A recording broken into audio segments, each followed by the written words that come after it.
The day has come for doctors all again to celebrate and honor their colleagues by showering greetings, wishes, good like rain for walking, running magic, healing leagues. Such a beautiful lines penned by Dr. John Seeless. Medical professional होने के साथ अपने literature love को discover करने के लिए आपको बेहद बेहद बधाई। ट्रेजर टॉक्स विद नक्षत्रा में आइए सेलिब्रेट करें हमारे मेडिकल और पैरामेडिकल फोर्स को जो कोरोना संकट होते हुए भी पेशेंट्स के लिए संकट मोचक बने हुए हैं। So join me in welcoming our today's guest speaker, Dr. Asit Pasari ji. Dr. Asit ji is practicing as general physician from last 16 years. He handles all sorts of emergencies and treated a large number of COVID patients at his own Medicare center named as Kaushal Hospital at Dhamangao Railway.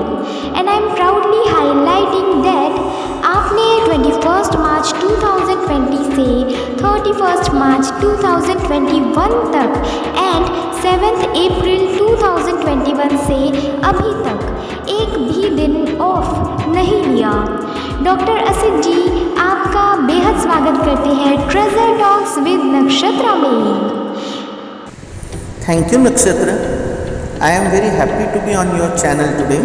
तो doctor आपसे ये जानना चाहेंगे कि आपके professional experience में कितना बदलाव आया कोविड-19 के बाद, कौन से चेंजेस आए एंड ऑफ कोर्स चैलेंजिंग भी रहा ही होगा। बहुत अच्छा सवाल पूछा तुमने। एक तो पेशेंट और डॉक्टर के बीच में जांचते समय एक हल्की सी दूरी आ गई। वो मरीज में हर व्यक्ति में एक सोशल डिस्टेंसिंग आ ही गया है। वैसे ही मैंने ये मार्क किया है कि पेशेंट भी मास्क लगाता है, हम लोग भी मास्क लगाते हैं, तो पेशेंट से हम लोगों को होने वाला डिसीज़ का ट्रांसमिशन सिर्फ कोविड में ही नहीं बल्कि बाकी भी जो कम्युनिकेबल डिसीज़ हैं उनका कम हो जाता है। पहले अक्सर हम लोगों को पेशेंट से कम्युनिकेबल डिसीज़ मिल जाया करते थे, लेकिन पिछले 1.25 साल में मैंने मार्क किया है कि वो चीज़ होना काफ़ी कम हो गई है। तो ये मास्क लगा के मतलब पेशेंट भी मास्क लगाए, डॉक्टर्स भी मास्क लगाएं और प्रॉपर हैंड हाइजीन प्रैक्टिस करें, ये चीज़ अब हमारी रूटीन में आ गई है और ये आगे भी चलती रहेगी। वैसे ही कोविड के कारण हेल्थ केयर का इम्पोर्टेंस सबको समझ में आ गया है। आज तक तो सब लोग हेल्थ केयर को टेकन फॉर ग्रांटेड लेके चला करते थे, लेकिन अब सरकार को भी और जनरल पब्लिक को भी हेल्थ केयर कितना इम्पॉर्टेंट चीज़ है ये समझ में आ गया है। वैसे ही मैं कहीं तो भी मार्क कर रहा हूँ कि पहले पेशेंट इम्पेशेंट हुआ करते थे, हमारा काम जल्दी करके दीजिए, हमें समय नहीं है, हमें वेट नहीं करना है। लेकिन अब पेशेंट वेट भी करता है, हमको ड्यू रिस्पेक्ट भी देता है और हमारी बात भी सुनता है। वैसे पहले 2 दिन बाद तबीयत दिखा देंगे, बीमार हुए तो 3 दिन बाद दिखा देंगे, ऐसा नेग्लिजेंस चलता था। लेकिन जब से कोरोना आया है लोगों में एक अर्जेंसी सी आ गई है। अब छोटी सी भी चीज़ के लिए वो लोग अपने डॉक्टर से कंसल्ट करते हैं। ये एक बड़ी अच्छी बात है, उससे कई चीज़ें बिगड़ने से बच जाती हैं। और वैसे ही मैंने मार्क किया है कि मैं ये ज़्यादा बड़ी बात नहीं बोल रहा हूँ, लेकिन डॉक्टर्स ने पिछले 1.25 साल में कोरोना में सैनिक की तरह काम किया है। हम लोग कहते हैं ना कि सैनिक सीमा पर जाता है तो अपनी जान की परवाह नहीं करता।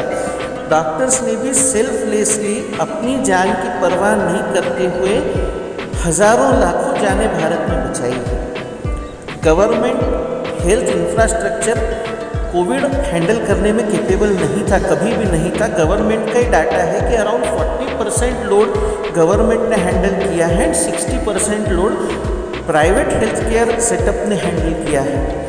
हर डॉक्टर ने अपने परिवार की, अपनी जान की चिंता नहीं करते हुए इतने पीपीई किट्स पहनकर, इतने प्रिकॉशंस लेकर लंबे समय तक काम किया है। मैं सामान्य नागरिक को अपील करता हूं कि आप पीपीई किट पहन के इतनी गर्मी के अंदर 1 घंटा तो रह के दिखाएं। हम लोग दिन बढ़ रहे हैं, बिना पानी के, बिना बाथरूम गए हम लोगों ने काम किया है। यकीन मानिए, अगर डॉक्टर्स ने काम नहीं किया रहता तो आज जो हम कोविड की मॉर्टेलिटी 1-1.25%, 1.5% बोलते हैं, वो मॉर्टेलिटी 40 to 50% तक पहुंच जाती थी। पर व्हाट्सएप ने और सोशल मीडिया ने डॉक्टर्स को, सरकार को, हेल्थ केयर को बदनाम करने में कोई कसर नहीं छोड़ी। मैं आप सबसे अपील करना चाहूँगा कि व्हाट्सएप, फेसबुक, सोशल मीडिया पे आई हुई चीज़ों पे बिलीव करने की बजाय अपने डॉक्टर पे पूरी तरह से यकीन करें, वही आपके काम आएगा। I agree, doc. इससे ज़्यादा तो और क्या कहूँ। व्हाट्सएप पे ये भी आया कि जब इस बीमारी का कोई इलाज ही नहीं है तो डॉक्टर्स ने किस चीज़ के पैसे लिए और किस चीज़ का इलाज किया। तो मित्रों, कोरोना वायरस का इलाज हमारे पास नहीं है, लेकिन कोरोना वायरस से होने वाले जो कॉम्प्लिकेशन हैं, जिन्हें हम साइटोकाइन स्टॉर्म कहते हैं, जो इन्फेक्शन होने के 8 से 9 दिन बाद शुरू होता है, जिसमें न्यूमोनिया होता है, जिसमें पेशेंट सीरियस होते हैं, उस चीज़ को हम लोगों ने बहुत ही अच्छी तरह से हैंडल किया है और इसीलिए आज आप बोलते हैं कि उसकी मॉर्टेलिटी 1% है। नहीं तो हम लोगों को लाशों को दफनाने के लिए, लाशों को जलाने के लिए जगह कम पड़ जाती। तो मैं चाहता हूं कि आप लोग डॉक्टर्स के काम को समझें, हेल्थ केयर स्टाफ के काम को समझें और सरकार के काम को समझें। Yeah, that's right, doc. Covid के आने से हमारे हेल्थ केयर रूटीन में जो बदलाव हैं वो लॉन्ग टर्म परसेप्शन से हमेशा बेनिफिशियल रहेंगे। सो ये लिसनर्स की डिमांड पर अभी हाल ही में प्राइम मिनिस्टर ने टीका उत्सव वैक्सीनेशन प्रोग्राम संपन्न करवाया और निरंतर प्रयासरत हैं कि ज़्यादा से ज़्यादा लोगों तक वैक्सीन अवेलेबल हो सके। पर कहीं ना कहीं लोगों को कुछ डाउट्स हैं। कोविड-19 वैक्सीनेशन पर आपका स्टैंड पॉइंट क्या है? क्या वैक्सीनेट होने के बाद भी कोविड का खतरा बरकरार रहता है? किस तरह से सबके डाउट्स क्लियर करना चाहेंगे? बिल्कुल बिल्कुल, मैं वैक्सीनेशन के बारे में लोगों के डाउट्स ज़रूर क्लियर करना चाहूँगा। माननीय प्रधानमंत्री जी ने पूरे देश में वैक्सीन देने का वादा किया है और उसकी तामील भी हो रही है।